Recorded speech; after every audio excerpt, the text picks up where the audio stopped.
यूं तो विवादों से इनका पुराना नाता रहा है, लेकिन फिर भी ये बात जरूर है कि अब की बार मामला थोड़ा सा दूसरा है। हम बताते चले कि शहाबुद्दीन को मरे अभी कुछ ही दिन हुए हैं कि उनके बेटे उसामा साहब पर अपनी शादीशुदा बहन के घर जाके गोलीबारी करने, उनको उनके पटीदारों को धमकाने और रंगदारी मांगने का एक एफआईआर दर्ज हो चुका है।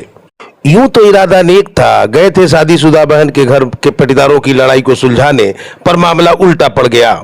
यूं तो भारतीय समाज में कुछ रिश्तों की अपनी मर्यादाएं होती हैं, लेकिन शादीशुदा बहन के घर में भी इस बात को लेके जरूर दायरा बनाया गया है भारतीय समाज में कि उनका दायरा क्या होगा।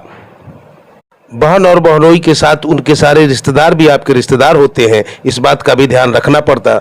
लेकिन नादानी में ये कदम ऐसे बहके कि गए थे घर की बहन के घर के झगड़े को सुलझाने और एफआईआर में नाम जुड़ गया। 1 करोड़ की रंगदारी की बात भी कही जा रही है। गोलीबारी में बहुत सारे लोगों को नामजद किया गया है और उसामा सहित करीब 6 आदमियों पर एफआईआर भी दर्ज हो गई है।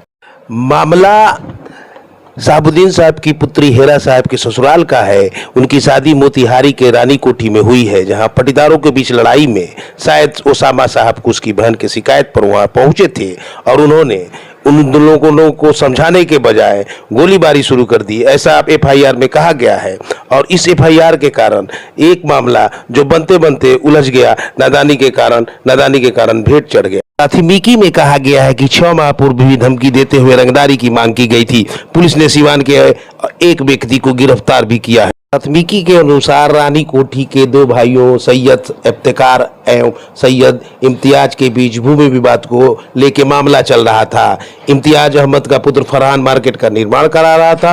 आरोप है कि सिवान से दर्जन भर अधिक गाड़ियों में अपने लोगों के साथ उसामा पहले वहां पहुंचते हैं, निर्माण कार्य को रोकने को कहते हैं, कागज दिखाने पर वे नहीं मानते, मारपीट शुरू कर देते हैं। वहां खड़ी गाड़ियों के शीशे भी तोड़ दिए जाते हैं और फर्नीचर को भी क्षतिग्रस्त कर दिया जाता है।